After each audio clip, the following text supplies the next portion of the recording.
Hi hello ನಮಸ್ತೆ friends, welcome back to my YouTube channel. ನಾವಿವತ್ತು chicken ಗ್ರೇವಿನ ಮಾಡ್ತಿದ್ದೀವಿ. ಅದು ನಮ್ಮ ಹಳ್ಳಿ ಸ್ಟೈಲಲ್ಲಿ ನಾವು ಚಿಕನ್ ಗ್ರೇವಿನ ಮಾಡ್ತಾಯಿದ್ದೀವಿ. ಯಾರಿಗೆಲ್ಲ ನಮ್ಮ ಚಿಕನ್ ಗ್ರೇವಿ ಇಷ್ಟ ಆಗುತ್ತೋ ಲೈಕ್ ಮಾಡಿ, ಹಾಗೆ ನಮ್ಮ ಚಾನಲ್ಗೂ ಕೂಡ ಸಬ್ಸ್ಕ್ರೈಬ್ ಮಾಡ್ಕೊಳ್ಳಿ. ಬನ್ನಿ ಚಿಕನ್ ಗ್ರೇವಿ ಯಾವ ರೀತಿ ಮಾಡೋದಂತ ಅಮ್ಮ ತೋರಿಸ್ಕೊಡ್ತಾರೆ ನೋಡಿ ಫ್ರೆಂಡ್ಸ್. ಇವಾಗ ನಾವು ಚಿಕನ್ ಎಲ್ಲ ಕಟ್ ಮಾಡಿ ಆದಮೇಲೆ ನಾವು ಇವಾಗ ವಾಶ್ ಮಾಡಿ ಇಟ್ಕೋಬೇಕು. ಅದಾದಮೇಲೆ ನಾವು ಚಿಕನ್ ಗ್ರೇವಿಗೆ ತಯಾರನ್ನ ಮಾಡ್ಕೋಬೇಕು. ನೋಡಿ ಫ್ರೆಂಡ್ಸ್, ಇವತ್ತು ನಮ್ಮ ಮನೇಲಿ ನಾವು ಹಳ್ಳಿ ಸ್ಟೈಲಲ್ಲಿ ಚಿಕನ್ ಗ್ರೇವಿನ ಮಾಡ್ತಾಯಿದ್ದೀವಿ. ಹಾಗಾಗಿ ಫಸ್ಟು ಟೊಮಟೊ ಹಣ್ಣನ್ನು ಕಟ್ ಮಾಡ್ಕೊತಾ ಇದ್ದಾರೆ ನಮ್ಮಮ್ಮ.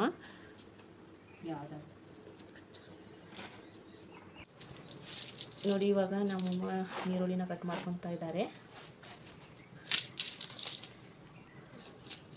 ತುಂಬಾ ಚೆನ್ನಾಗಿರುತ್ತೆ. ನಾವು ನಮ್ಮ ಹಳ್ಳೀಲಿ ಯಾವ ರೀತಿ ಚಿಕನ್ ಗ್ರೇವಿನ ಮಾಡ್ತೀವಿ ಅಂತ ಇವತ್ತು ನಾನು ಅದನ್ನೇ ತೋರಿಸ್ತಾ ಇದ್ದೀನಿ. ಇಷ್ಟ ಆದರೆ ಮಾಡ್ಕೊಳ್ಳಿ, ಹಾಗೆ ತಿನ್ನಿ.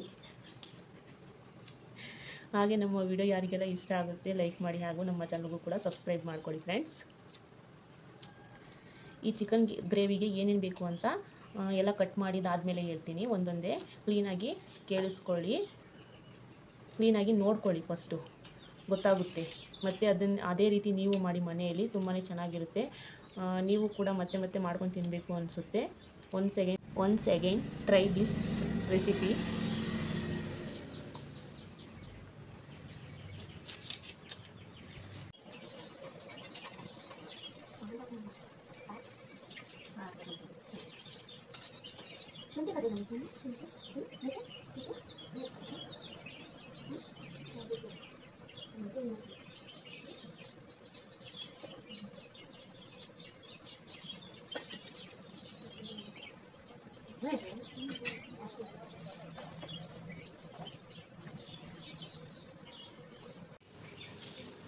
ನಾನು ಕೂಡ ನಮ್ಮ ಅಮ್ಮನಿಗೆ ಸ್ವಲ್ಪ ಹೆಲ್ಪ್ ಆಗಲಿ ಅಂತ ಹೆಲ್ಪ್ ಮಾಡ್ತಾ ಇದ್ದೀನಿ.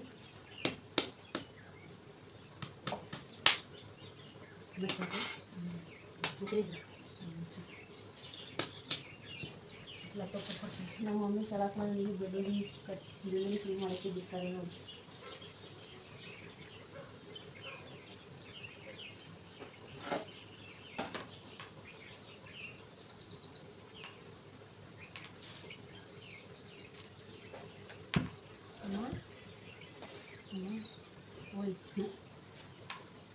ಅಶೋಕನ ಎಲ್ಲಿನ ಕೊsse ಲೊಸಣಿತೆ ಮನೆ ತಿಂತಿದ್ದು ಲೊಸಣ ಅವನ ಇರ್ತಿದ್ದು ಕಣ ಕಾಂದರವೆಲ್ಲ ಲೊಸಣ ಇಟ್ಟಿದ್ದು ಕಣಮ್ಮ.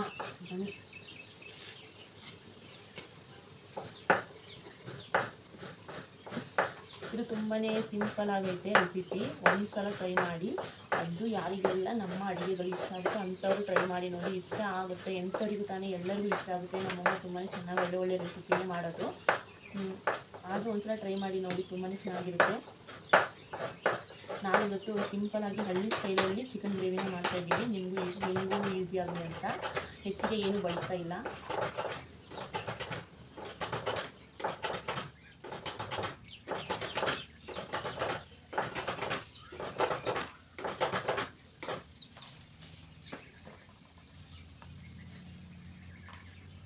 ಇದಕ್ಕೆ ನಾವು ಖಾರ ಪೌಡ್ರು ಅಂದರೆ ಒಣಮೆಣಸಿನ್ಕಾಯಿ ಪೌಡ್ರು ಬಳಸ್ತಾ ಇಲ್ಲ. ಇದಕ್ಕೆ ನಾವು ಈ ಗ್ರೇವಿಗೆ ಹಸಿರು ಮೆಣಸಿನಕಾಯಿನ ಬಳಸ್ತಾ ಇದ್ದೀವಿ.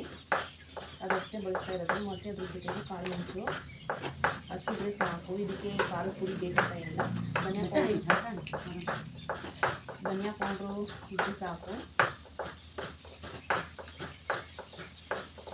ಚಿಕನ್ ಗ್ರೇವಿಗೆ ಏನೇನು ಬೇಕು ಅಂತ ಫಸ್ಟ್ ನಾವು ಚಿಕನ್ನ ವಾಶ್ ಮಾಡಿ ತೊಗೊಂಡಿದ್ದೀವಿ. ಫಸ್ಟೇ ವಾಶ್ ಮಾಡ್ಕೊಂಡಿದ್ದೀವಿ ನಾವು. ಹಾಗೆ ಇಲ್ಲಿ ಸ್ವಲ್ಪ ಪುದೀನಾನು ತೊಗೊಂಡಿದ್ದೀವಿ. ಪುದೀನಾನು ಬೇಕಾಗುತ್ತೆ. ಮತ್ತು ಇದಕ್ಕೆ ಮೇಯ್ನಾಗಿ ಬೇಕಾಗಿರೋದು ಟೊಮೊಟೊ, ಶುಂಠಿ, ಹಾಗೆ ಈರುಳ್ಳಿ, ಕೊತ್ತಂಬರಿ ತೊಗೊಂಡಿದ್ದೀವಿ. ಹಾಗೆ ಇಲ್ಲಿ ನಾವು ಹೇಳಿದ್ನಲ್ಲ ನಾನು ಹಸಿರು ಮೆಣಸಿನ್ಕಾಯಿ ಬಳಸ್ತಾ ಇದ್ದೀವಿ. ನಾವು ಒಣಮೆಣಸಿನ್ಕಾಯಿ ಪೌಡ್ರ್ ಬಳಸ್ತಾ ಇಲ್ಲ ಅಂತೇಳಿ, ಹಾಗಾಗಿ ನಾವು ಇಲ್ಲಿ ಹಸಿರು ಮೆಣಸಿನ್ಕಾಯಿನ ಬಳಸ್ತಾ ಇದ್ದೀವಿ. ಮತ್ತು ಇದಕ್ಕೆ ಬೆಳ್ಳುಳ್ಳಿ, ಚಕ್ಕೆ, ಲವಂಗ, ಹಾಗೆ ಕಾಳು ಮೆಣಸು, ಗಸಗಸೆನೂ ಸಹ ತೊಗೊಂಡಿದ್ದೀವಿ. ಇದಕ್ಕೆ ಮತ್ತು ಕಾಯಿ ತುರಿನೂ ಸಹ ತೊಗೊಂಡಿದ್ದೀವಿ. ಮತ್ತು ನಾವು ಒಗ್ಗರಣೆಗೋಸ್ಕರ ಇಲ್ಲಿ ನಾವು ಅರಿಶಿಣದ ಪುಡಿ ತೊಗೊಂಡಿದ್ದೀವಿ. ಮತ್ತು ಮೇಯ್ನಾಗಿ ಧನಿಯಾ ಪೌಡ್ರು ಬೇಕು. ಧನಿಯಾ ಪೌಡ್ರನ್ನ ಹಾಕ್ಕೊತೀವಿ. ಆಮೇಲೆ ನೋಡಿ ಫ್ರೆಂಡ್ಸ್, ಇಷ್ಟು ಇದಕ್ಕೆ ಬೇಕಾಗಿರೋ ಇಂಗ್ರೀಡಿಯೆಂಟ್ಸು ಸಿಂಪಲಾಗಿದೆ. ಒಂದು ಸಲ ನೋಡಿ ಮಾಡಿ. ಮನೆಯಲ್ಲೇ ಸಿಗುವಂಥ ಐಟಮ್ಗಳು. ಬೇಕಿದ್ರೆ ನಿಮಗೆ ಶುಂಠಿ ಬೆಳ್ಳುಳ್ಳಿ ಪೇಸ್ಟ್ ಸಿಗುತ್ತೆ, ಅದನ್ನು ಹಾಕಿ ಮಾಡಿದ್ರೂ ಓಕೆನೇ. ಯಾಕಂದರೆ ಚೆನ್ನಾಗಿರುತ್ತೆ. ಬಟ್ ಏನಂದರೆ ನ್ಯಾಚುರಲ್ ಆಗಿರಬೇಕಲ್ಲ, ಹಾಗಾಗಿ ನಾವಿಲ್ಲಿ ನ್ಯಾಚುರಲ್ ಆಗಿ ಶುಂಠಿ ಮತ್ತು ಬೆಳ್ಳುಳ್ಳಿನ ಯೂಸ್ ಮಾಡ್ಕೊತಾ ಇದ್ದೀವಿ. ಇಷ್ಟೇ ಫ್ರೆಂಡ್ಸ್ ಇದಕ್ಕೆ ಬೇಕಾಗಿರೋ ಇಂಗ್ರೀಡಿಯೆಂಟ್ಸು. ಇವಾಗ ಇದನ್ನೆಲ್ಲ ನಾವು ರುಬ್ಕೊಂಬರಬೇಕು. ಗ್ರೈಂಡ್ ಮಾಡ್ಕೊತೀವಿ. ನಾವು ಒಳ್ಕಲ್ಲಿಲ್ಲ, ಹಾಗಾಗಿ ನಮ್ಮ ಮನೇಲಿ ನಾವು ಮಿಕ್ಸಿಲೇ ಗ್ರೈಂಡ್ ಮಾಡ್ಕೊಳ್ಳೋದು. ಸ್ವಲ್ಪ ಕೊತ್ತಂಬರಿ ಹಾಕ್ಕೊತಾ ಇದ್ದೀವಿ, ಮತ್ತು ಇನ್ನು ಸ್ವಲ್ಪ ಕೊತ್ತಂಬರಿ ಲಾಸ್ಟಿಗೆ ಅಂದರೆ ಗ್ರೇವಿ ಆದಮೇಲೆ ಅದ್ರ ಮೇಲೆ ಹಾಕ್ಕೊಳ್ಳೋಕ್ಕೋಸ್ಕರ ಸ್ವಲ್ಪ ಇಟ್ಟಿದ್ದೀವಿ. ಮತ್ತು ಈರುಳ್ಳಿ ಅಂತೂ ಒಗ್ಗರಣೆಗೋಸ್ಕರ ಕಟ್ ಮಾಡಿರೋದು. ಮತ್ತು ಇದಕ್ಕೆ ಸ್ವಲ್ಪ ಪುದೀನೂ ಸಹ ಹಾಕ್ಕೋಬೇಕು. ಪುದೀನ ಹಾಕ್ಕೊಂಡ್ರೆ ತುಂಬಾ ಚೆನ್ನಾಗಿರುತ್ತೆ ಸಾಂಬಾರಾಗಲಿ ಗ್ರೇವಿ ಆಗಲಿ ತುಂಬಾ ರುಚಿಯಾಗಿ ಬರುತ್ತೆ ಫ್ರೈಗಳು. ನಾವಿಲ್ಲಿ ಕಾಯಿ ತುರಿ ಯಾಕೆ ಯೂಸ್ ಮಾಡ್ತೀವಿ ಹೇಳಿ, ಎಲ್ಲಾದರೂ ಖಾರ ಆಗಿಬಿಟ್ರೆ ಕಾಯಿ ತುರಿ ಹಾಕೋದ್ರಿಂದ ಖಾರನ ಒಂದು ಸ್ವಲ್ಪ ಕಂಟ್ರೋಲ್ ಮಾಡುತ್ತೆ. ಹಾಗಾಗಿ ನಾವಿಲ್ಲಿ ಕಾಯಿ ತುರಿನ ಯೂಸ್ ಮಾಡ್ತೀವಿ. ಇರೋರು ಹಾಕ್ಕೋಬೋದು, ಇಲ್ಲಾಂದರೆ ಅದನ್ನು ಸ್ಕಿಪ್ ಮಾಡಿ ಹಾಗೂ ಮಾಡ್ಬೋದು.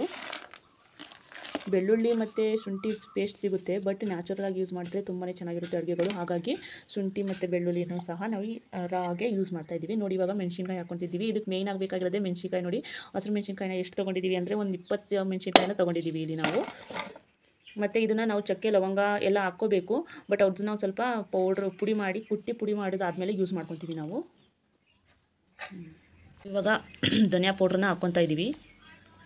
ಧನಿಯಾ ಪುಡಿ ಯಾಕಂದರೆ ಸ್ವಲ್ಪ ಚೆನ್ನಾಗಿರುತ್ತೆ ಸಾಂಬಾರಿಗೆಲ್ಲದಕ್ಕೂ. ಧನಿಯಾ ಪೌಡ್ರ್ ಹಾಕಿದ್ರೆ ರುಚಿನೇ ಬೇರೆ. ಹಾಗಾಗಿ ಇಲ್ಲಿ ಧನಿಯಾ ಪೌಡ್ರನ್ನ ಯೂಸ್ ಮಾಡ್ಕೋಬೇಕು. ನಾವು ಇದನ್ನ ಮನೇಲೇ ತಯಾರಿಸ್ಕೊಂಡಿದ್ದೀವಿ, ಎಲ್ಲೂ ಮಾರ್ಕೆಟಿಂದ ತೊಗೊಂಡ್ಬಂದಿಲ್ಲ. ನಿಮಗೆ ಬೇಕಾದರೆ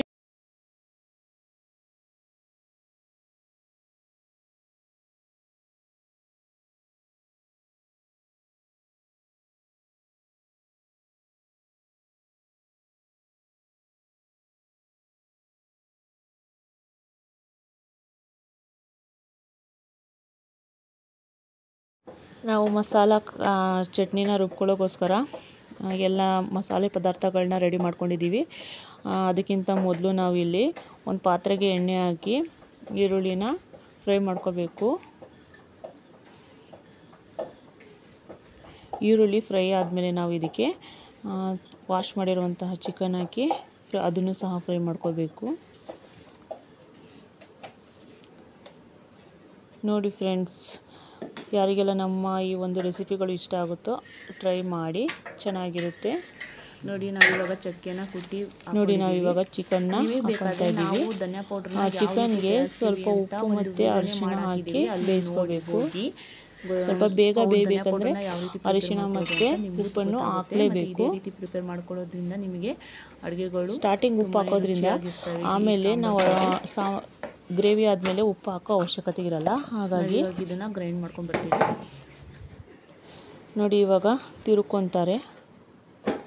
ಯಾರಿಗೆಲ್ಲ ನಮ್ಮ ಈ ರೆಸಿಪಿಗಳು ಇಷ್ಟ ಆಗುತ್ತೋ ಮನೆಯಲ್ಲಿ ಒಂದ್ಸಲ ಟ್ರೈ ಮಾಡಿ. ಮತ್ತು ಯಾರಿಗೆಲ್ಲ ಅಡುಗೆ ಬರಲ್ಲ, ತುಂಬಾ ಈಸಿ ರೆಸಿಪಿಗಳು ಮಾಡಿದ್ದೀವಿ, ಮಾಡಿಕೊಂಡು ಕಲ್ತ್ಕೊಳ್ಳಿ. ನೋಡಿ, ಒಂದು ಸ್ವಲ್ಪ ಪುದೀನೂ ಸಹ ಹಾಕ್ಕೊಂಡು ಇವಾಗ ನೋಡಿ, ಯಾರಿಗೆಲ್ಲ ಈ ರೆಸಿಪಿ ಇಷ್ಟ ಆಗುತ್ತೋ ಲೈಕ್ ಮಾಡಿ, ಸಬ್ಸ್ಕ್ರೈಬ್ ಮಾಡ್ಕೊಳ್ಳಿ.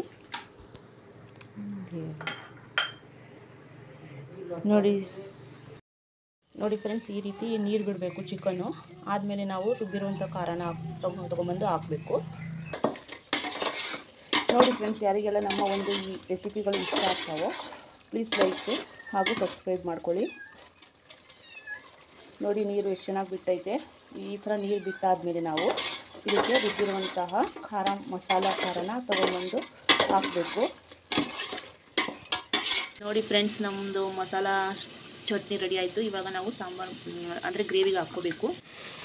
ನೋಡಿ ಫ್ರೆಂಡ್ಸ್, ಎಷ್ಟು ಚೆನ್ನಾಗಿ ಬೆಂದಿದೆ ಅಂತ, ನೀರೆಲ್ಲ ಬಿಟ್ಟಿದೆ.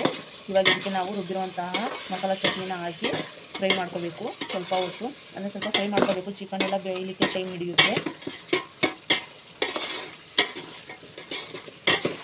ಕುಕ್ಕರಲ್ಲಿ ಬೇಗನೆ ಬೇಯುತ್ತೆ. ನಾವಿಲ್ಲಿ ಕುಕ್ಕರ್ ಯೂಸ್ ಮಾಡ್ತಾ ಇಲ್ಲ, ಒಂದು ಸ್ವಲ್ಪ ದೊಡ್ಡ ಪಾತ್ರೆನ ಯೂಸ್ ಮಾಡಿದ್ದೀವಿ. ಹಾಗಾಗಿ ಸ್ವಲ್ಪ ಬೇಯಲಿಕ್ಕೆ ಸ್ವಲ್ಪ ಟೈಮ್ ಹಿಡಿಯುತ್ತೆ. ಇವಾಗ ರುಬ್ಬಿರುವಂತಹ ಖಾರ ಚಟ್ನಿನ ಹಾಕ್ಕೊತೀವಿ. ಎಲ್ಲ ಮಸಾಲ ಪದಾರ್ಥ ಹಾಕಿ ಮಾಡಿರೋ ಚಟ್ನಿನ. ನಿಮಗೂ ಇಷ್ಟ ಆದರೆ ಒಂದ್ಸಲ ಮನೇಲೆ ಟ್ರೈ ಮಾಡಿ. ಮತ್ತು ನಮ್ಮ ಚಾನಲ್ಗೂ ಕೂಡ ಸಬ್ಸ್ಕ್ರೈಬ್ ಮಾಡ್ಕೊಳ್ಳಿ.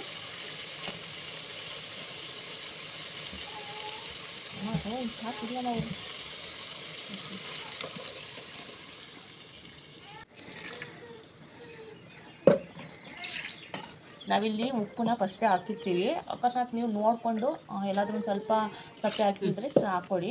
ನಾವಿಲ್ಲಿ ಉಪ್ಪನ್ನ ಫಸ್ಟ್ ಹಾಕಿದ್ದೀವಿ. ಒಂದು ಸ್ವಲ್ಪ ನೀರು ಹಾಕ್ಕೊತೀವಿ, ಯಾಕಂದರೆ ಚಿಕನ್ ಎಲ್ಲ ಬೇಯಬೇಕಲ್ಲ. ಹಾಗಾಗಿ ಒಂದು ಸ್ವಲ್ಪ ನೀರು ಹಾಕಿ ಸ್ವಲ್ಪ ಹೊತ್ತು ಬೇಯಿಸ್ಕೊತೀವಿ ನಾವು. ಚಿಕನ್ ಗ್ರೇವಿ ಬೇಯಲಿಕ್ಕೆ ಅಟ್ಲೀಸ್ಟ್ 1 ಅವರ್ ಆದರೂ ಟೈಮ್ ಬೇಕು. ಯಾಕಂದರೆ ನಾವಿಲ್ಲಿ ಕುಕ್ಕರ್ ಬಳಸಿಲ್ಲ, ಒಂದು ಸ್ವಲ್ಪ ದೊಡ್ಡ ಪಾತ್ರೆಯಲ್ಲಿ ಮಾಡ್ಕೊಂಡಿದ್ದೀವಿ. ಹಾಗಾಗಿ ಸ್ವಲ್ಪ ಚಿಕನ್ ಬೇಯಲಿಕ್ಕೆ ಟೈಮ್ ಹಿಡಿಯುತ್ತೆ. ನೋಡಿ ಫ್ರೆಂಡ್ಸ್, ಎಷ್ಟು ಚೆನ್ನಾಗಿ ಕಾಣಿಸ್ತಾ ಇತ್ತು.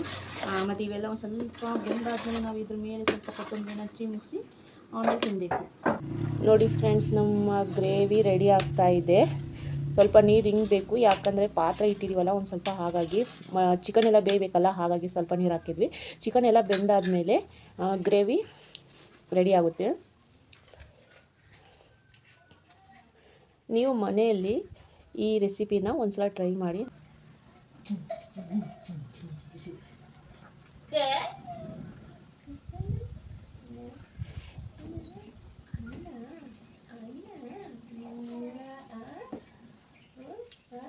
Come on baby, let's go on the bullet room.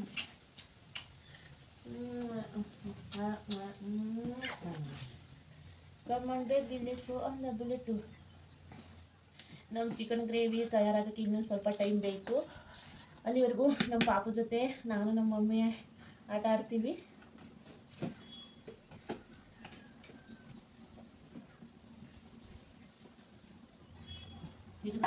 ಯಾರಿಗೆಲ್ಲ ನಮ್ಮ ವಿಡಿಯೋ ಇಷ್ಟ ಪ್ಲೀಸ್ ಲೈಕ್ ಮಾಡಿ.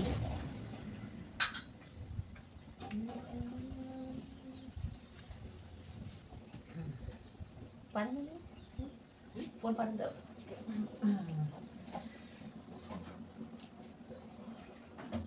ನೋಡಿ ಫ್ರೆಂಡ್ಸ್, ಇದು ನಾವು ಮಾಡ್ತಾ ಇರೋದು ನಾಟಿ ಕೋಳಿಲಿ, ನಾಟಿ ಸ್ಟೈಲಲ್ಲಿ, ಹಳ್ಳಿ ಸ್ಟೈಲಲ್ಲಿ ಗ್ರೇವಿನ ಮಾಡ್ತಾ ಇದ್ದೀವಿ. ನಿಮಗೂ ಇಷ್ಟ ಆಗುತ್ತೆ ಅಂತ ತಿಳ್ಕೊಂಡಿದ್ದೀನಿ. ಒಂದ್ಸಲ ನಿಮ್ಮ ಮನೆಗಳಲ್ಲೂ ಟ್ರೈ ಮಾಡಿ ನೋಡಿ, ತುಂಬಾ ಚೆನ್ನಾಗಿರುತ್ತೆ. ಈಸಿ ರೆಸಿಪಿ, ಅಷ್ಟಕ್ಕೊಂದು ಕಷ್ಟವಾದ ರೆಸಿಪಿ ಏನು ನಮ್ಮಮ್ಮ ಮಾಡಿಲ್ಲ. ಮನೆಯಲ್ಲಿ ಸಿಗೋ ಐಟಮ್ಗಳನ್ನ ಬಳಸಿ ಗ್ರೇವಿ ಯಾವ ರೀತಿ ಮಾಡ್ತೀವಿ ಅನ್ನೋದನ್ನು ತೋರಿಸ್ಕೊಟ್ಟಿದ್ದಾರೆ. ಒಂದ್ಸಲ ಟ್ರೈ ಮಾಡಿ. ಅದು ಇಷ್ಟ ಆದವರು ಮಾತ್ರ, ನಿಮಗೆ ಯಾರಿಗೆಲ್ಲ ನನ್ನ ವೀಡಿಯೋ ಇಷ್ಟ ಆಗುತ್ತೋ ಅಂಥವರು ಒಂದ್ಸಲ ಟ್ರೈ ಮಾಡಿ ನೋಡಿ, ತುಂಬಾ ಚೆನ್ನಾಗಿರುತ್ತೆ.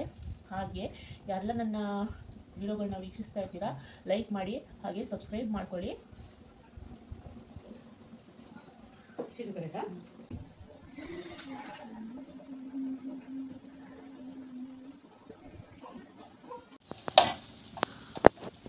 ನೋಡಿ ಫ್ರೆಂಡ್ಸ್, ನಾನು ಹೇಳಿದ್ನಲ್ಲ, ಸ್ವಲ್ಪ ಕೊತ್ತಂಬರಿ ಉಳಿಸ್ಕೊಂಡಿದ್ವಿ. ಆ ಕೊತ್ತಂಬರಿನ ಇವಾಗ ಹಾಕ್ಕೊತಾ ಇದ್ದೀವಿ.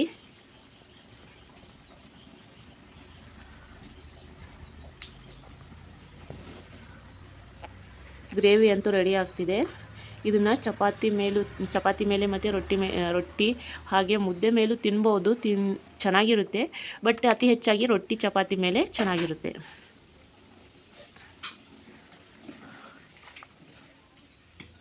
ಸ್ವಲ್ಪ ಬೇಯಬೇಕು, ಬೆಂದಾದಮೇಲೆ ಸರಿ ಹೋಗುತ್ತೆ.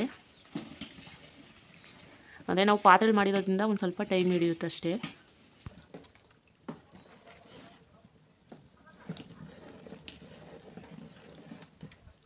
ನಮ್ಮ ಗ್ರೇವಿ ರೆಡಿ ಆಗ್ತಿದೆ. ಇನ್ನೊಂದು ಸ್ವಲ್ಪ ಟೈಮು ಪೂರ್ತಿ ರೆಡಿ ಆಗಿಬಿಡುತ್ತೆ. ಆಮೇಲೆ ನಾವು ಚಪಾತಿ ಜೊತೆ ತಿನ್ಬೋದು.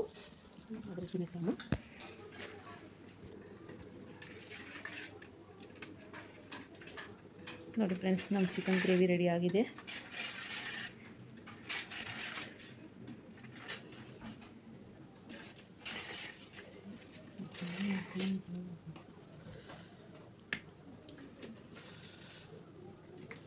ಎಷ್ಟು ಚೆನ್ನಾಗಿ ಬಂದೈತೆ ನೋಡಿ ನಮ್ಮ ಗ್ರೇವಿ.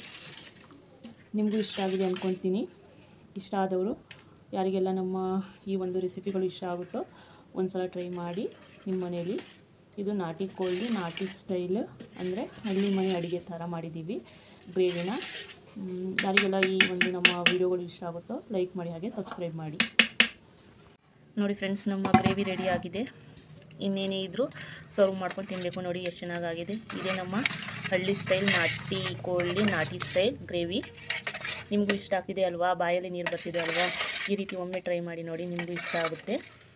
ಹಾಗೆ ಯಾರೆಲ್ಲ ನಮ್ಮ ವಿಡಿಯೋನ ನೋಡ್ತಾ ಇರ್ತೀರಾ, ಸಬ್ಸ್ಕ್ರೈಬ್ ಮಾಡ್ಕೊಳ್ಳಿ, ಲೈಕ್ ಕೂಡ ಮಾಡಿ. ನೋಡಿ ಫ್ರೆಂಡ್ಸ್, ಇವಾಗ ಚಪಾತಿ ಜೊತೆಗೆ ಚಿಕನ್ ಗ್ರೇವಿ ರೆಡಿ ಆಯಿತು. ಇವಾಗ ತಿಂದು ನೋಡಬೇಕು ಹೇಗಾಗಿದೆ ಅಂತ. ಓಕೆ ಫ್ರೆಂಡ್ಸ್, ಮತ್ತೊಂದು ಒಳ್ಳೆ ವಿಡಿಯೋ ಜೊತೆಗೆ ಸಿಗೋಣ. Bye, take care.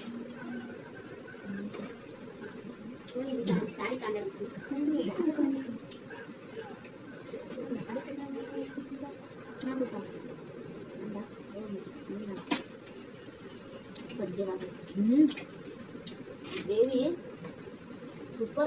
Kenapa, Pak? असं ट्रिपल गाडी ಮಾಡಿದ್ರೆ ತಿಳಿಯೋಣ तू वाजत नाही झोपव ना म्हणजे साडे होती पण आपण पण